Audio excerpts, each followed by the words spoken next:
Assalamualaikum warahmatullahi wabarakatuh. Alhamdulillahi rabbil alamin. Nahmaduhu wa nasta'inuhu wa nastaghfiruh. Wa na'udzu billahi min shururi anfusina wa min sayyiati a'malina. Man yahdihillahu fala mudilla lahu wa man yudlilhu fala hadiya lahu. Allahumma salli wa sallim ala sayyidina Muhammad الفاتح لما أغلق والخاتم لما سبق ناصر الحق بالحق والهدي إلى صراطك المستقيم وعلى آله وصحبه حق قدره ومقداره العظيم. ربي زدنا علما وارزقنا فهما آمين يا رب العالمين. اللهم إنا نسألك علم لدني والمشرب الصافي الهني يا وهاب يا غني. اللهم إنا نسألك علم لدني والمشرب الصافي الهني يا وهاب يا غني. اللهم إنا نسألك علم لدني والمشرب الصافي الهني ya wahab ya ghani. Alhamdulillah, limpahan syukur bersama-sama kita panjatkan kehadirat Allah Subhanahu wa taala atas segala nikmat yang Allah limpahkan kepada kita bersama. Mudah-mudahan Allah senantiasa memelihara iman Islam kita, menjaga keistiqamahan kita sehingga kita dapat terus melangkahkan diri ini, kaki ini, hati ini di dalam kebaikan-kebaikan yang Allah Subhanahu wa taala telah berikan kepada kita semua. Insyaallah mudah-mudahan Allah Subhanahu wa taala tidak mencabut iman di hati kita sampai akhir ajal kita. Insyaallah amin amin ya rabbal alamin. Hadirin yang dimuliakan oleh Allah Subhanahu wa taala, seorang ulama Al-Imam Fudail bin Iyad, dalam salah satu nasihatnya beliau pernah berkata, martafa'a rajul bi kathratis shalah was-siyam. Martafa'a rajul bi kathratis shalah was-siyam. Apa katanya? Seseorang itu tidak akan diangkat derajatnya oleh Allah Subhanahu wa taala hanya karena dia banyak salat sama banyak puasa. Gara-gara orang ini banyak sholat, banyak puasa, terus kemudian Allah angkat derajatnya. Enggak. Orang tidak diangkat derajatnya atas dasar itu, tetapi diangkat derajat atas dasar apa? Wa innama yartafi'ar rijal bisakha'al anfus wa salamatus sudur, kemudian wa nashu lil ummah. Orang diangkat derajatnya atas dasar apa? Orang ditinggikan derajatnya pada tingkatan tertinggi atas dasar apa? Bisakha'il anfus. Pertama, dia itu diangkat derajatnya gara-gara dia punya jiwa yang pemurah. Jiwanya pemurah. Orangnya enggak gila hormat. Orangnya enggak kepengen selalu dianggap. Orangnya pandai memantaskan diri. Itu sakha'il anfus. Apa? Jiwanya betul-betul enggak ada diri yang kepengen seolah-olah ngarep dianggap, ngarep dihargain, ngarep dihormatin, enggak sama sekali. Jiwa pemurah. Kemudian dari apa lagi? Wasalamatus sudur. Dia punya hati selamat dari berbagai macam penyakitnya. Artinya orang Allah Subhanahu wa taala tinggikan derajatnya lebih terhadap jiwa yang mana? Yang pemurah, mudah memaafkan, itu maksudnya. Kemudian jiwa, hati yang bersih, tak ternoda, itu lebih diangkat derajatnya sama Allah. Baru yang terakhir apa? Wa nasah lil ummah. Dan dia selalu memberi nasihat kepada semua umat. Kepada umat ini terutama. Umatnya siapa? Umatnya Nabi Muhammad sallallahu alaihi wasallam. Ini kata Imam Fudail yang paling ngangkat derajatnya orang. Artinya kalau sholat aja tapi di dalam hatinya jiwanya enggak pemurah, sholat, puasa, tapi maaf gila dihargai, gila dihormati. Baik? Atau mungkin bukan soal gila dihargai, gila dihormati, dirinya tidak mudah memaafkan. Hatinya ini enggak murah untuk dia ikhlaskan. Kenapa? Karena itu tadi, dia terlalu dipenuhi dengan egonya. Orang yang begini walaupun sholatnya 1000 rakaat, walaupun sholat sunnahnya nggak mutus seperti puasanya Nabi Allah Daud, tetap derajatnya belum tentu diangkat sama Allah. Begitu juga orang mau dia sholat 1000 rakaat, puasa seperti puasanya Nabi Allah Daud alaihi salatu wassalam, dan mungkin ibadah-ibadah puasa lainnya, tetapi subhanallah dia punya apa? Punya hati yang dipenuhi dengan penyakitnya. Orangnya sombong, orangnya angkuh, orangnya bangga mulu sama dirinya, ya? Ngelihat orang salah dia benar. Ini kan ciri-ciri orang yang di hatinya punya penyakit, ya Bu. Nah yang begini-begini nih, walaupun sholatnya banyak, puasanya banyak, itu boleh jadi nggak bisa ninggiin derajatnya. Tapi kalau ada orang puasa biasa-biasa aja, sholat biasa-biasa aja, tapi dia punya jiwa pemurah, dia punya hati bersih, diiringi dengan apa? Orangnya itu sering menasehati. Nah, biasanya ciri-ciri orang suka menasehati ini langka. Karena kita berada di zaman orang itu cuma peduli sama diri sendiri.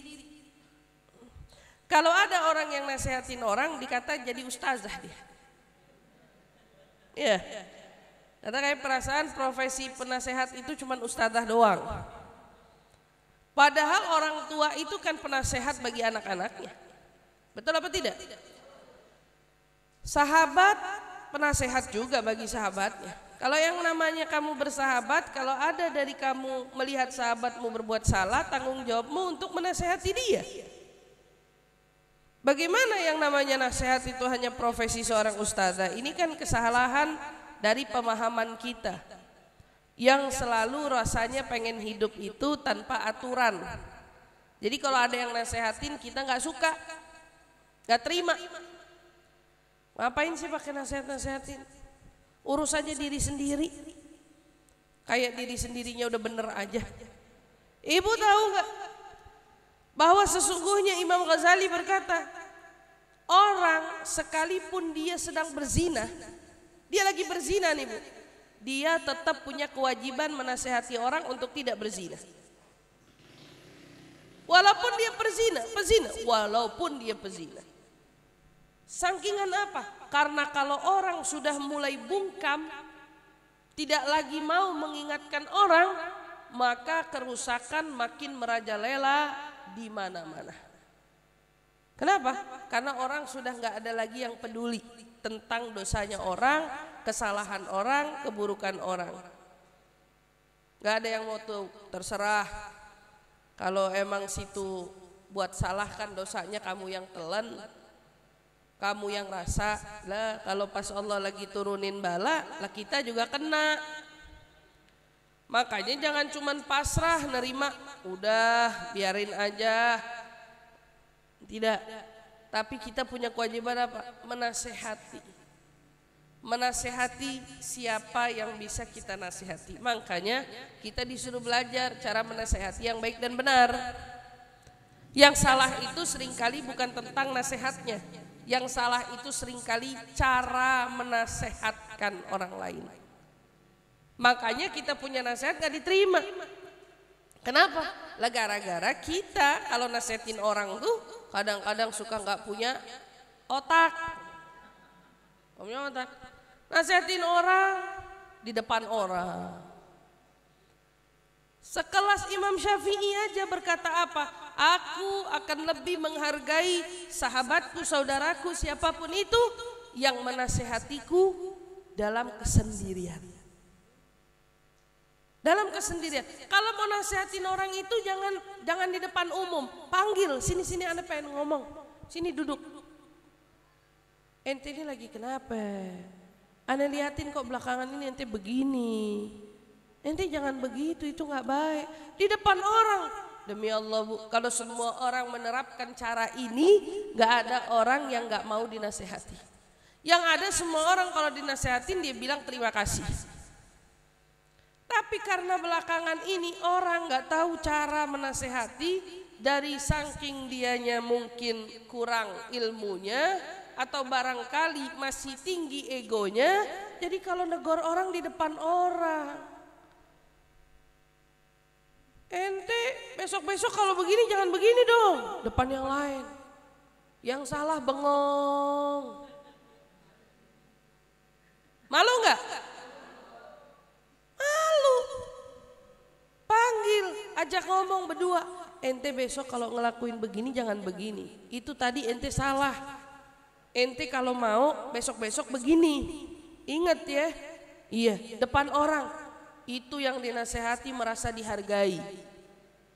Yang dinasehati merasa disayangi. Kenapa?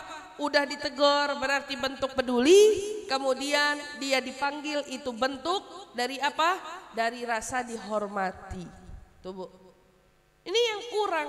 Jadi bukan tentang nasihatnya, cara menasehati. Makanya banyak orang yang gak bisa nerima nasihat. Jadi kita kepengen diangkat derajat, tapi karena salah cara, bukan derajat yang keangkat, malah kita jadi hina di mata orang. Kita jadi hina di mata orang. Bisanya ngomong doang, bisanya negor doang, bisanya ngomel-ngomel doang. Orang tersinggung, orang terlukai, orang tersakiti. Pada akhirnya bukannya dapat derajat tinggi, malah kamu jadi orang yang apa? Yang dibenci. Nggak demen orang. Orang tua aja, jangan orang lain Bu. Anak kita aja. Kalau diomelin di depan saudaranya nggak terima. Dan ternyata emang nggak gitu jaraknya jadi orang tua. Kamu punya anak 3. Kebetulan yang salah si kakak. Ngomelin kakak depan si adik. Kamu tuh udah tahu kakak, bisa gak sih jadi contoh buat si adik? Si adik girang, si kakak salah. Girang. Tahu si adik girang. Biar tahu tuh kakak. Orang tua saat menegur si kakak di depan si adik dengan cara begitu, secara tidak langsung kamu juga sedang mendidik anakmu yang satu untuk kurang ajar dengan si kakak. Jadi Bu, orang tua tuh kalau mau bilangin anak, masing-masing orang tua punya cara. Mau bawel, mau brecet, mau santun, itu tuh orang masing-masing punya cara. Tapi cara yang melibatkan pihak lain itu cara yang paling salah dalam memilih nasihat. Adek lihat, begitu juga. Lagi nasihatin si adek, ada si kakak.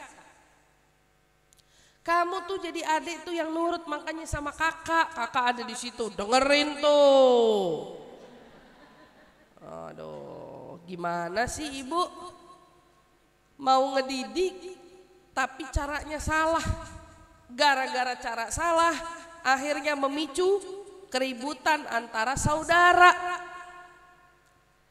Si kakak bawaannya ketemu adik kesel mulu. Si adik ketemu kakak bawaannya kesel mulu. Gara-gara siapa? Ibunya. Makanya ibu-ibu yang dirahmati Allah, nasihat kepada umat itu berharga. Ya, kita butuh sebetulnya penasehat-penasehat di sekitar kita, dari kawan, dari orang tua, ya, dari sahabat, dari siapapun, bahkan kalau bisa anak kecil sekalipun, kalau bisa memberi kita nasihat itu sangatlah berharga. Tetapi ingat, nasihat menjadi tak bernilai, tak berharga, malah justru cenderung melukai hati seseorang bila caranya salah. Tetapi jika caranya tepat, maka nasihat adalah sesuatu yang paling berharga bagi setiap manusia. Maka dijaga ibu-ibu yang dirahmati Allah. Bila kita ingin Allah tinggikan derajat, maka penting bagi kita punya jiwa yang pemurah seperti yang diarahkan oleh siapa? Al-Imam Al-Fudail. Kemudian jika kita pun ingin Allah Subhanahu wa taala tinggikan derajat, maka penting pula bagi kita untuk memiliki apa? Memiliki hati yang bersih, selamat dari segala penyakitnya. Dan yang terakhir, menasehati sesama umat. tetapi tentunya dengan cara yang benar. Mudah-mudahan Allah anugerahkan kepada kita semua tuntunan agar kita dapat meraih kemuliaan. Allah tinggikan derajat kita dengan menjadi orang-orang yang punya jiwa pemurah, diiringi dengan hati yang selamat, yang bersih dari segala penyakitnya, dan Allah mudahkan lisan kita untuk saling mengingatkan kepada sesama dengan cara yang dibenarkan oleh agama. Amin amin ya rabbal alamin. Taib yang dirahmati Allah, kita mau lanjut daripada kajian kitab Nasaih Diniyah yang dikarang oleh Al-Imam Al-Habib Abdullah ibn Alwi ibn Muhammad Al-Haddad, yang insyaallah nafa'anallah bih wa bi'ulumi fid dharaini amin. Mudah-mudahan kita semua mendapat keberkahan, kemanfaatan dari ilmunya beliau yang begitu luas, dan kita mendapatkan sir keberkahan dari keberkahan Al-Imam Al-Haddad. Insyaallah amin amin ya rabbal alamin. Dan semua untayan nasihatnya mudah-mudahan menjadi nasihat-nasihat yang dapat apa Bu? Dapat kita terapkan dalam kehidupan kita. Insyaallah amin ya rabbal. Baik, Ibu yang dirahmati Allah, sebelum kita lanjut daripada pembahasan kitab ini, sama-sama kita awali dengan doa ta'lim. Bismillahirrahmanirrahim. Nawaitu ta'allum wa ta'lim wa naf'a wal intifa' wal mudzakarah wa tadhkir wal ifada wal istifada wal hitha ala tamassuk bi kitabillah wa sunnati rasulillah sallallahu alaihi wasallam wa du'a ila al-huda wa dilalata ala al-khair ibtigha'a mardati wa qurbih وثوابه وحسن الخاتمة مع اللطف والعافية وصلاح العاقبة برحمتك يا أرحم الراحمين آمين آمين يا رب العالمين. وقال المصنف رحمهم الله ونفعنا به وبعلومه في الدارين آمين رضي الله عنا وعنكم وسائر الأمة أجمعين إلى أن قال واعلموا معاشر الإخوان أيدكم الله أن خير القلوب وأحبها إلى الله ما كان لطيفا نقيا من الباطل والشكوك ومعاني الشر كلها واعيا للحق والهدى ومعاني الخير والصواب.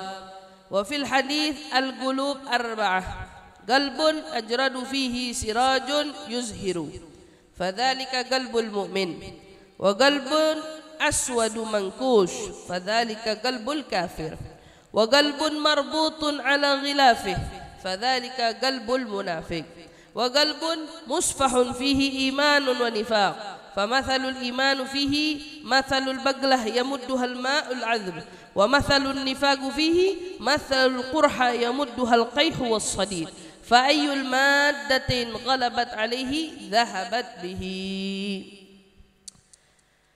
Ketahuilah ma'asyiral akhwan, hai saudara-saudaraku semua, semoga Allah Subhanahu wa taala senantiasa membimbing Anda semua. Ini doanya Imam Haddad. Ayyadakumullah. Amin amin ya rabbal alamin. Anna khairul qulub wa ahabbaha ila Allah. Imam Al-Haddad mau mengarahkan kita, memberitahukan kepada kita bahwa sebaik-baiknya hati yang dicintai Allah, hati yang paling baik dan yang paling dicintai Allah ialah makana latifan nagiyan minal batil wasyukuk wa ma'ani syarri kulliha. Hati yang bagaimana? Hati yang bersih dari segala rupa kejahatannya. Hatinya bersih, latifan, lembut, naqiyan, bersih. Hatinya senantiasa apa? Tunduk kepada yang benar, tunduk kepada yang hak, dan selalu mengikuti petunjuk Allah Subhanahu wa taala yang diliputi senantiasa oleh kebaikan-kebaikan. Itu hati.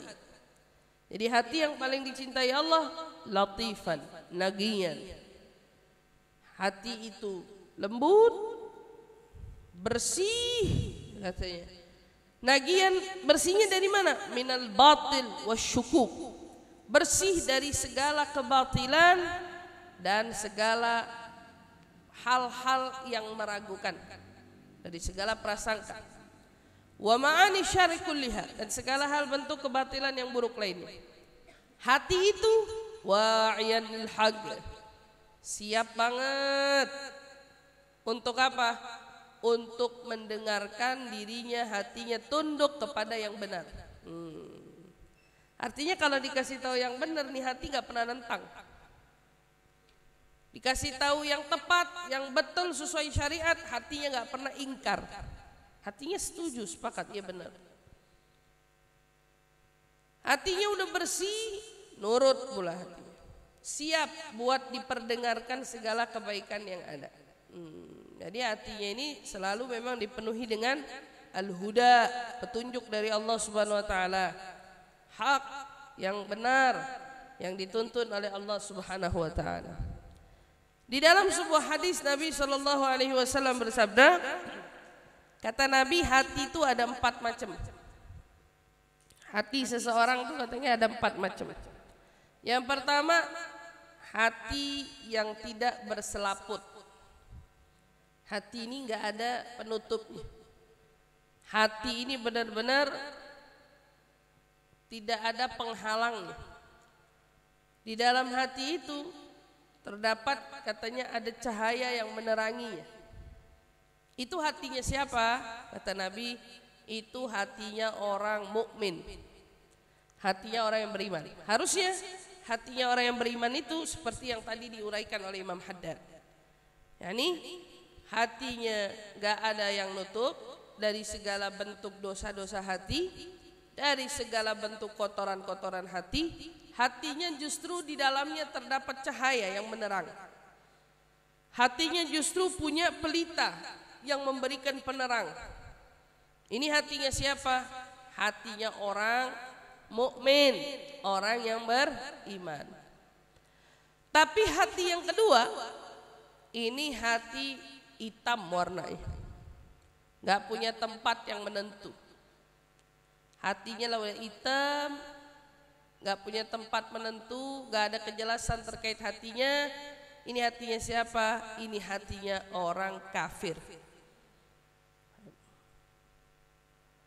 Kemudian hati yang ketiga, hati orang yang terbelenggu. Berarti hatinya ini terlapisi, tertutup oleh sesuatu. Biasanya karena dosa, karena maksiat, karena noda-noda dari dosa-dosa hati dan lain sebagainya.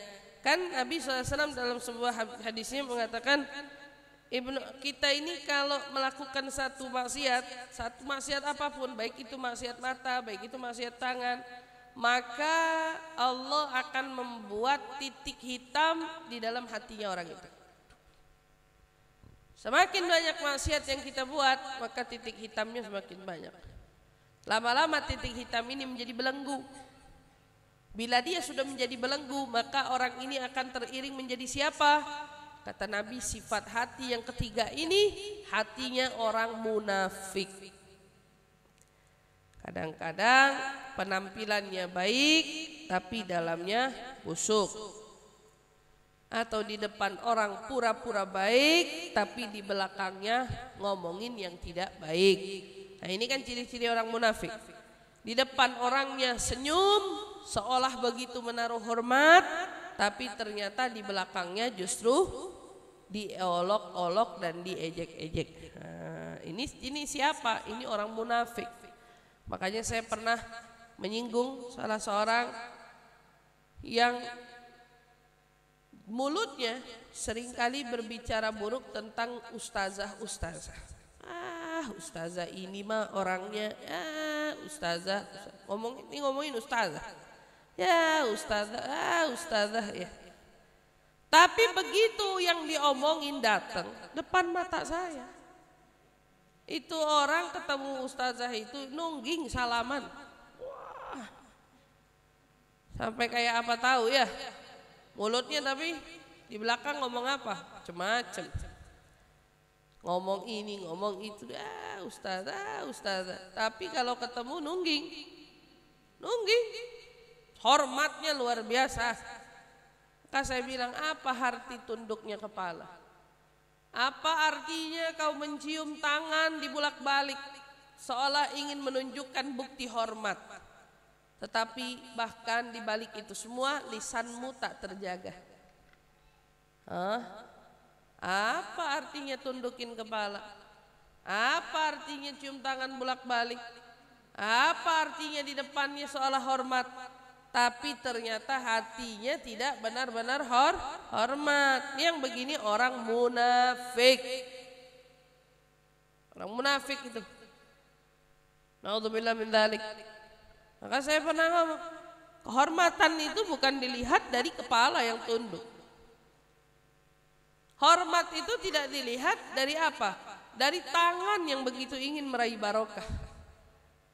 Justru seseorang itu terlihat hormat saat hatinya bisa hormat. Hati yang hormat itu mencerminkan jauh dari nifak. Tapi kalau orang penampilannya terlihat hormat atau penampilannya di luar terlihat baik, tetapi di balik itu semua memiliki sisi lain, ini orang munafik. Nasallallahu salam wal afiyah. Mudah-mudahan Allah jauhin kita dari sifat tersebut. Adapun hati yang keempat, ini hatinya datar. Di dalamnya ada iman, ada nifak.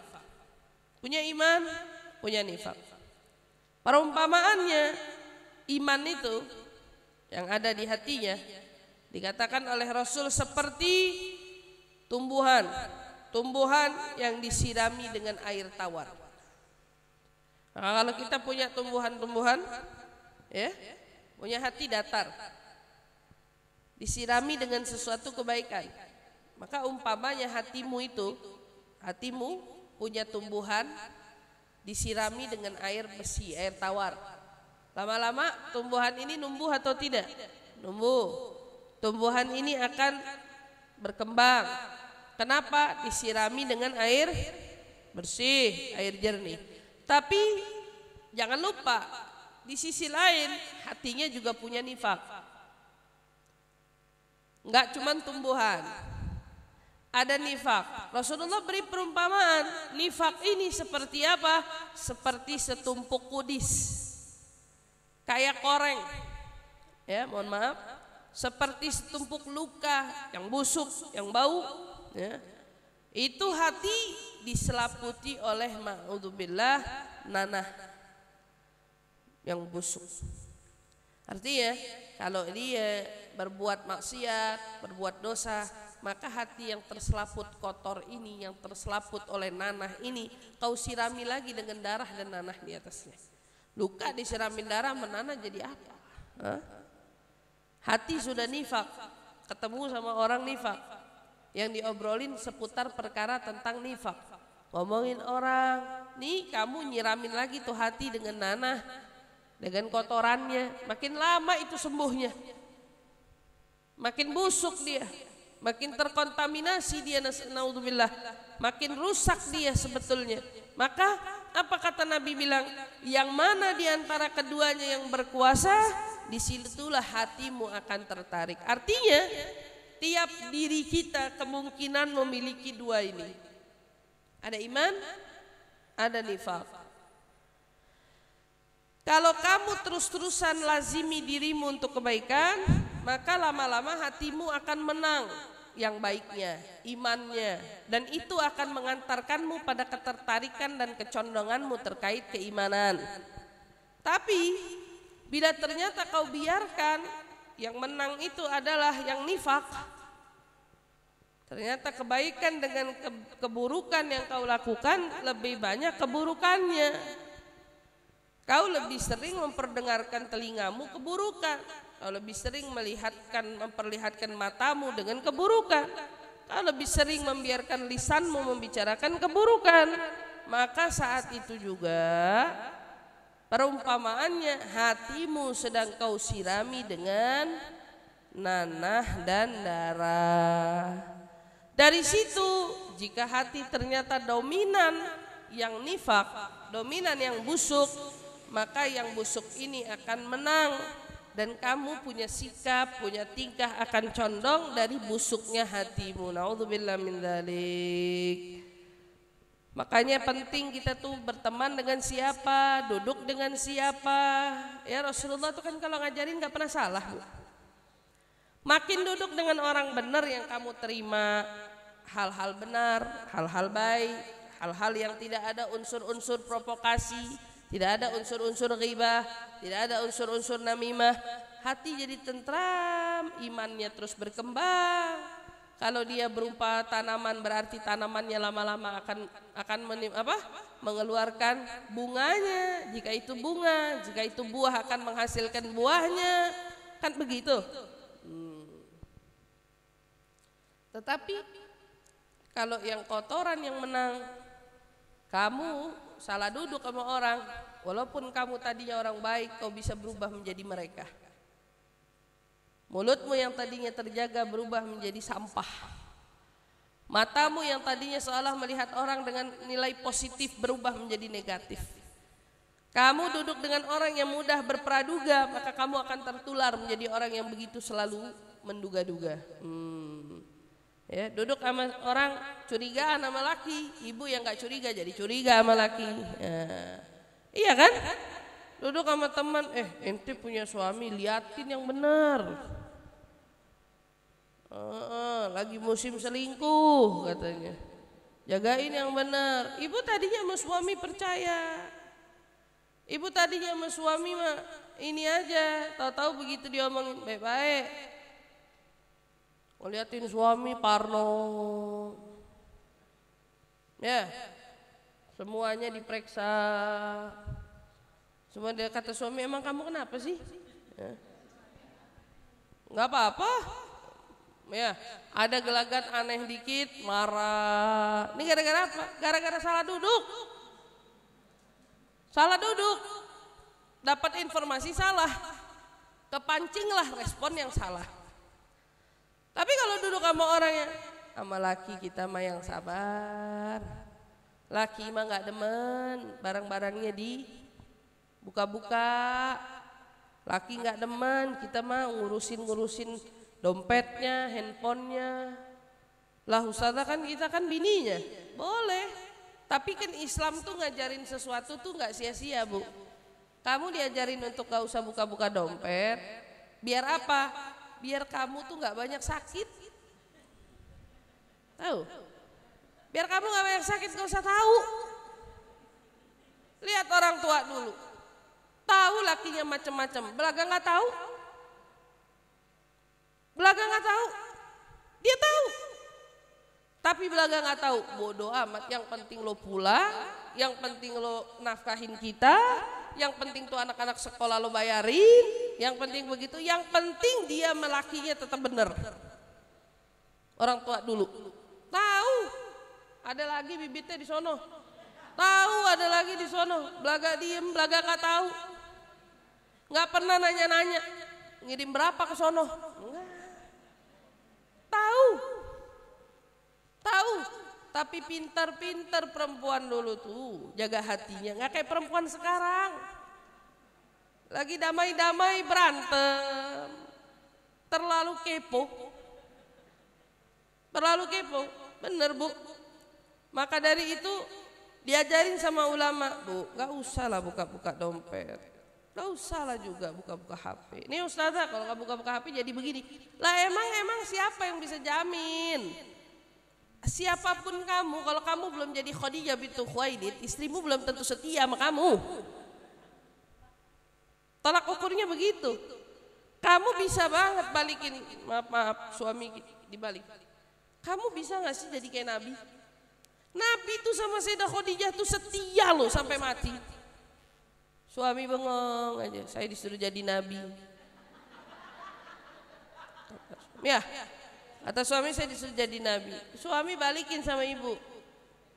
Kamu jadi Khadijah dulu. Kamu jadi Khadijah. Suami kau tuntut untuk ikuti nabi kan? Gak apa-apa Bu, bagus. Ibu bilang sama suami, kamu bisa gak sih Pak jadi kayak nabi? Nabi tuh setia loh sama Khadijah sampai mati. Boleh. Tapi saya mau ngomongin juga sama ibu-ibu. Ibu mau minta suami begitu, ibu jadi Khadijah. Suaminya diminta jadi nabi, diminta setia. Ibu di rumah jadi siapa? Ibu di rumah jadi siapa kalau jadi tukang ngomel?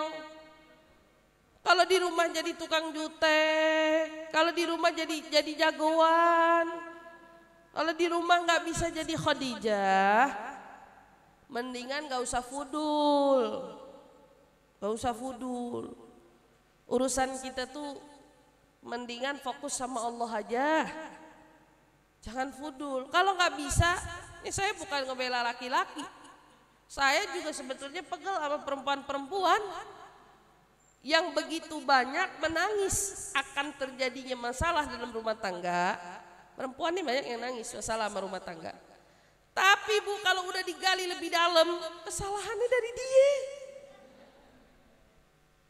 Kalau udah didudukin, Bu, aduh Bu, laki bini datang ke rumah. Saya kalau ada orang minta, Ustazah maaf ini saya punya masalah rumah tangga di ujung tanduk. Saya mesti ketemu Ustazah. Oh saya nggak mau ketemu sama kamu doang. Kamu mau masalah kamu selesai, bawa lakimu. Laki kamu bawa, sini ngomong di depan. Saya mau dengar dari dua pihak, saya nggak mau dengar satu pihak. Ya, saya mau dengar dari dua pihak. Duduk, saya dengerin. Saya kasih kesempatan suami ngomong, istri ngomong. Nanti saya baru nengahin. Saya bilang kalau datang ke sini mau cari solusi, saya akan beri solusi. Semoga kamu bisa mengikuti. Ujung-ujungnya Bu,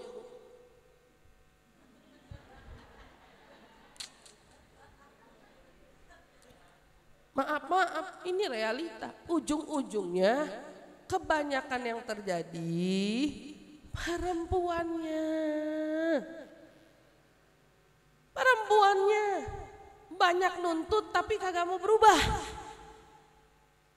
Jadi kan saya kesian sama perempuan-perempuan ini.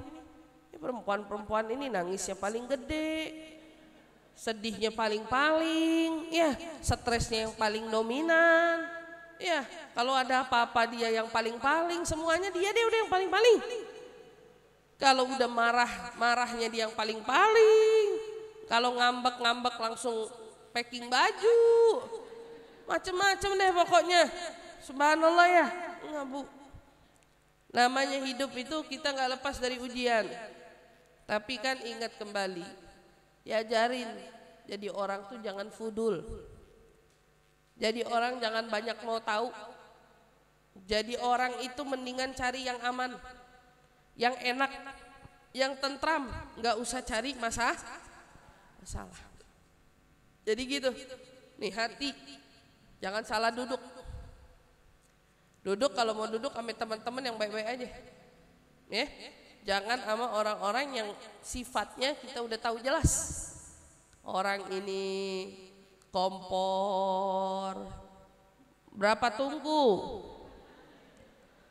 Oh, yang punya teman tuh macam-macam. Yang ini satu tungku, yang ini dua, yang ini 12. Nah, berarti kalau yang ini 12 jangan duduk sama dia deh. Duduknya sama yang dua, sama yang satu aja.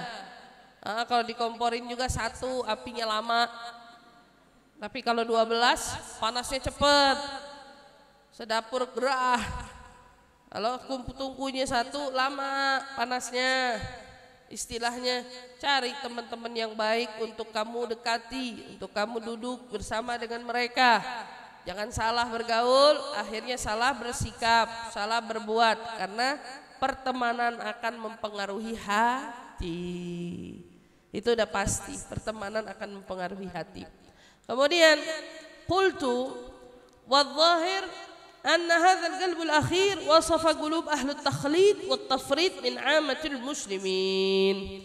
Kata Imamul Haddad, menurut pendapatku ya, hati yang terakhir tadi yang kita uraikan itu adalah sifat bagi orang-orang takhlid. Siapa?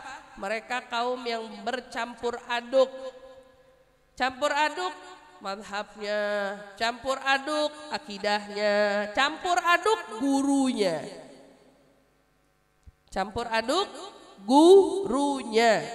Kenapa tuh Ustazah campur aduk guru? Ya Bu, nanti dia datang ke kajian sini, tahu-tahu nanti dia datang ke kajian Habib, Tahu-tahu nanti dia datang ke kajian Ustadznya beda kostum dengan kostum yang dia datangi di sini. Ya, takhlid kan? Ini mencampur aduk. Nanti datang ke kajian ini, Ustadz siapa? Si itu tuh. Gak usah saya sebut, ciri-ciri aja. Jenggot panjang, celana cingkrang misalnya. Rame kajiannya. Datang duduk. Omongan dia kau takhlid. Bu, kamu akidahnya Ahlussunnah wal Jamaah. Kalau mau posting sesuatu lihat-lihat siapa yang ngomong. Kalau akidah Ahlussunnah wal Jamaah mau posting sesuatu, posting yang diucap Ahlussunnah wal Jamaah. Ini akidahnya Ahlussunnah wal Jamaah, tapi maaf yang diposting statement dari akidah yang berbeda, madhab yang berbeda. Ini kontroversi, Bu. Yang kontroversi yang mana? Hati ibu. Ternyata ini ceramahnya enak juga ya, bagus juga ya. Ibu siyakin apa kalau ibu akidahnya Ahlussunnah wal Jamaahnya getol kuat? Begitu ibu aja nggak bisa ngejamin tentang kuatnya kita punya akidah, maka sebentar begitu kita lihat kita bisa menyimpang, salah. Begitu mereka sudah menyampaikan paham-pahamnya, pandangan-pandangan mereka, ternyata akan dijumpai pahamnya mereka dengan pahamnya kita berbeda.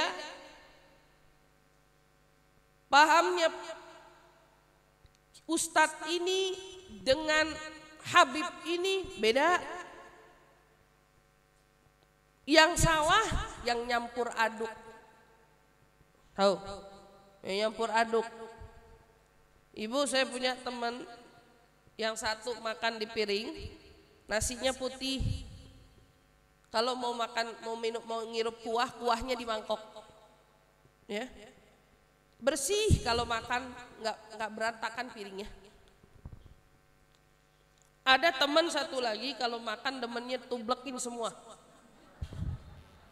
Dia diaduk, diaduk jadi satu. Taib? Kalau ibu tanya saya lebih suka yang mana? Saya suka yang makan normal. Kuah dipisah, makan. Atau kita makan nasi pakai kuah, menu gak banyak, ketemu ini satu selesai. Daripada ini comot, itu comot, ini comot, aduh jadi satu. Saya makannya juga bingung rasanya apa itu ya. Orang yang suka takhlid, mencampur aduk semua paham, statement. Kata imam ini, kata imam ini, kata imam ini, silakan pilih mana yang enak. Kamu kira agama pilihan? Kamu kira agama itu selera? Agama ini kan tentang keputusan hati, tentang keyakinan hati. Biar kita nggak punya hati diiringi dengan nifak, maka Imam Haddad ngingetin kita. Golongan hati yang keempat ini, menurut pandanganku, kata Imam Haddad, itu adalah hati ya kaumnya siapa? Yang suka mencampur adukkan amalannya dari kebanyakan kaum muslimin. Ini diamalin, itu diamalin. Ini kata siapa? Oh ini kata ustadz ini. Ini kata siapa? Oh ini kata ustadz ini. Oh ini kata siapa? Ini kata ustadz. Campur aduk kemudian. Akhirnya tujuannya mau menyempurnakan, bukan sempurna. Tadi kan bilang tujuannya mau menyempurnakan, tapi ternyata melebihi kesempurnaan. Keburukannya melebihi kesempurnaan. Ya, sedih kalau ngelihat orang kerjaannya tinggal membanding-bandingkan ceramah ini dengan ceramah itu, membanding-bandingkan guru ini dengan guru itu. Bu, kalau mau berguru aja. Kalau mau belajar aja. Kalau mau ikutin satu nasihat, ikutin aja. Tapi gak usah menjadi orang yang saling membanding-bandingkan. Membanding-bandingkan itu gak bagus. Dulu zamannya Al-Habib Salim bin Jindan rahimahullahu ta'ala, ada orang, itu di zamannya Habib Salim hidup, Ada Habib Ali bin Abdurrahman Habsyi Kuitang, ada Habib Ali bin Husain kalau nggak salah Bungur. Ya, ada Habib Ali Bungur. Ini 3 serangkai. Foto-foto orang Betawi biasanya 3 serangkai. Siapa aja? Habib Salim bin Jindan, Habib Ali Bungur, Habib Ali Kuitang. 3. Datang orang. Kemana? Datang ke Habib Ali. Beb, mau nanya Beb, katanya. Saya punya anjing. Kira-kira Beb, kalau saya piara anjing hukumnya apa? Ya, dijawab sama Habib Ali. Anjing itu najis. Ya, najis mughalladhah. Enggak baik piara anjing. Dalam sebuah riwayat dikatakan bahwa orang yang piara anjing di rumahnya setiap hari dari agamanya pahalanya hilang seberat 1 qirot. 1 qirot itu seberat apa? Seberat gunung Uhud. Tiap hari pahalanya kebuang. Sholatnya belum tentu sebanyak pahala Uhud. Ini ibadahnya berkurang tiap hari pahalanya sebesar gunung Uhud. Kalau apa? Miara anjing. Miara anjing di dalam rumah. Oh, didengerin. Besok dia datang ke Habib Ali Bungur. Tadi kan Habib Ali Kuitang. Dia datang ke Habib Ali Bungur. Beb, mau nanya, apa hukumnya miara anjing? Dijawab sama Habib Ali Bungur. Jawaban Habib Ali Bungur, haram, nggak boleh, itu najis. Ya, nggak boleh. Jawabannya kurang lebih sama. Besok dia datang ke Habib Ali, ke Habib Salim. Dia datang ke Habib Salim bin Jindan, dia nanya, Beb, hukumnya miara anjing apa? Halal kalau buat ente? Halal kalau buat ente? Waduh, ini dia nih yang aneh tunggu. Aneh Beb, ya, ini dia nih yang aneh tunggu. Kok ente bisa ngasih jawaban beda sama Habib yang lain? Kata dia bilang. Iya, ente udah nanya kemana aja? Ditanya Habib Salim Jindan. Ane udah tanya Habib Ali Kuitang, ane udah tanya Habib Ali Bungur. Ini sekarang ane tanya sama antum, ternyata jawaban antum girang banget ane dengernya. Ya ternyata jawaban antum sesuai. Ngomong-ngomong Beb, kenapa Beb hukum miara anjing boleh? Karena ente anjing katanya dibilang.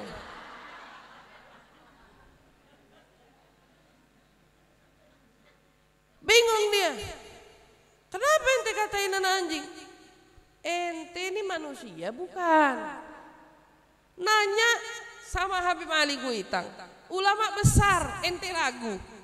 Nanya sama Habib Ali Bungur, ulama besar ente ragu. Jadi sebenarnya ente ini nanya hukum apa nanya kepuasan hati? Jadi Habib Salim Jindan nih udah bisa baca nih orang. Dibaca pakai mata batin. Kalau buat ente halal, orang ente mancing sama aja ini bilang. Kalau belum dapetin yang dia mau, belum puas. Jadi ente ini bukan lagi nanya jawaban, ente ini lagi nanya sesuatu yang bisa dibenarkan untuk egonya ente sendiri. Tuh, orang yang demen nanya sono, nanya sini, bandingin kata ini, kamu tuh lagi nyari kebenaran atau sedang mencari pembenaran. Beda.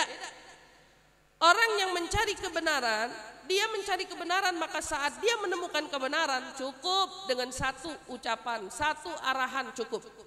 Adapun orang yang mencari pembenaran bisa datang kepada berapapun orang, berapapun ulama, berapapun guru sampai hatinya terpuaskan. Nih dia nih jawaban yang aneh mau. Nih dia nih yang aneh kepengen nih. Wah cocok nih aneh sama nih jawaban nih. Baik-baik. Ente bukan nyari kebenaran, itu namanya mencari pembenaran.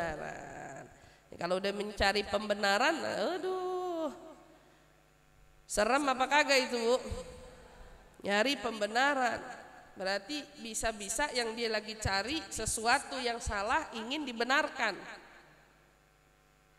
Kayak orang sekarang udah tahu belaga jadi bencong haram, dia belaga. Dia datang ke sini, boleh nggak aneh begini? Nggak boleh. Nanya lagi ke sono, boleh nggak nih? Sampai dia dapat jawaban yang puas. Atau orang ngelakuin kesalahan, udah jelas-jelas nikah sama yang non muslim nggak boleh, dia masih lakuin dengan alasan udah nanya sama salah satu ustadz. Yang penting kan udah ada yang bolehin. Kamu bukan nyari kebenaran, kamu itu mencari pembenaran atas sesuatu yang kamu lakukan. Ini bahaya. Hati-hati sama golongan yang punya sifat semacam ini. Ibu kalau mau cari kebenaran, cari sama kayak orang-orang kita. Nanya, ustazah, hukum maulid apa? Ustazah, maulid itu dibuat sama Nabi kagak? Ustazah, emang tahlilan gak boleh? Ustazah, jadi sebenarnya kita tuh kalau baca Yasin buat orang yang udah wafat tuh nyampe apa kagak sih? Kamu nyari jawaban. Dijawab sebetulnya, semua jawaban itu selalu dijawab. Boleh, begini. Tapi masalahnya dia dengar dari pihak lain tentang hal ini bertentangan. Maka kamu yang nanya ke sini, nanya ke sana, kamu nggak bakalan pernah ketemu jawaban. Orang nggak tahu nih hati maunya apa sebetulnya. Dia mau tahlilan apa kagak? Dia mau yasinan apa kagak? Pertanyaan, dia mau maulidan apa kagak? Repot aja nanya hukum nggak kelar-kelar. Hatinya baik-baik. Wa fil hadits aidan anna al-iman yabdu fil qalbi lum'atan bayda thumma tazidu hatta yabyadda al-qalbu kullah wa inna an-nifaq yabdu fil qalbi nuqtatan sawda thumma tazidu hatta yaswaddu qalbu kulluh nas'alullah al-afiyah wal wafa' 'ala al-islam lana wa lil muslimin amin ya rabbal alamin. Kata Nabi sallallahu alaihi wasallam, sesungguhnya iman itu bermula muncul di dalam hati sebagai cahaya. Cahaya kecil. Kemudian cahaya itu membesar sampai ke seluruh hati. Besar menyeluruh ke dalam hati sampai hati orang ini menjadi putih. Ini iman. Iman ini cahaya. Kalau dia masuk, maka cahaya itu setiap hari kalau imannya nambah, cahayanya makin besar. Saking besarnya cahaya itu bisa menyinari dan membuat putih seluruh hati. Tetapi orang yang punya nifak, kemunafikan di dalam dirinya, bermula di dalam hatinya muncul seperti titik atau noda hitam. Titik-titik hitam. Lalu karena banyaknya dosa yang dia buat, maka titik-titik itu menyebar. Menyebar kemana? Sampai ke seluruh hati. Akhirnya hati itu berubah menjadi hitam. Makanya kita kenapa Bu disuruh majelis ilmu terus, ngaji terus, belajar terus, ingat zikir sama Allah terus. Karena buat apa? Buat nyinarin hati kita. Biar hati kita ini terus bercahaya. Jangan sampai cahayanya mati. Karena kalau cahayanya mati, isinya semua gelap gulita. Ibu, kenapa orang banyak yang buntu jalannya, buntu hidupnya, seolah tidak menemukan pencerahan? Perumpamaannya seperti orang yang masuk ke dalam ruangan, lampu dimatikan, dia nggak ketemu pintu keluar. Semuanya diraba aja. Mana pintunya gelap peteng, kagak kelihatan apa-apa. Itu perumpamaan orang yang hatinya dipenuhi dengan noda hitam. Dia setiap kali ketemu masalah, dia berasa masuk ke dalam ruangan gelap gulita, nggak ada pintunya. Ada kayak cahaya? Nggak ada. Tapi perumpamaan orang yang berbuat keimanan, ketakwaan, ketaatan, apa? Hatinya dari cahaya yang kecil bertambah, terus bertambah, terus bertambah, sampai hatinya dipenuhi dengan cahaya. Orang kalau berada dalam ruangan yang penuh gelap gulita, tahu-tahu ada bolongan kecil, masuk tuh sinar. Kecil aja sebetulnya sudah bisa menerangi seruangan. Kecil doang. Ibu kalau mati lampu nyalain lilin kecil, tapi bisa nerangin seruangan. Muka orang yang tadi depan kita nggak kelihatan, gara-gara lilin jadi kelihatan. Bayangin iman sebegitunya. Kalau kita sedikitin amal, lama-lama noda hitam yang berkuasa. Tapi kalau kita perbanyak amal, lama-lama ini noda hitam akan ketutup oleh cahaya. Nah, insya Allah kita akan belajar lanjutan terkait tentang apa? Terkait bagaimana membuat iman ini terus tumbuh. Bagaimana iman ini agar dapat terjaga dan terpelihara. Insya Allah kita akan bahas pada pertemuan selanjutnya. Mudah-mudahan insya Allah ibu-ibu semua diberikan kita semua panjang umur, dalam taat, dalam sehat, dalam afiat. Mudah-mudahan semua ilmu yang kita pelajari menjadi ilmu yang bermanfaat fid dini wad dunya wal akhirah, khususnya untuk saya pribadi dan juga tentunya untuk semua yang hadir. Kita doakan mudah-mudahan Ustazah Haji Safura, mudah-mudahan Allah panjangkan umurnya, Allah sehatkan badannya, Allah Subhanahu wa taala tinggikan derajatnya, Allah muliakan hidupnya, dan insya Allah mudah-mudahan anak-anak, keluarga, cucu, mantu senantiasa berada dalam lindungan Allah Subhanahu wa taala. Majelis taklimnya mudah-mudahan selalu senantiasa tercurah kebaikan dan kerahmatan dari Allah Subhanahu wa taala. Amin amin ya rabbal alamin.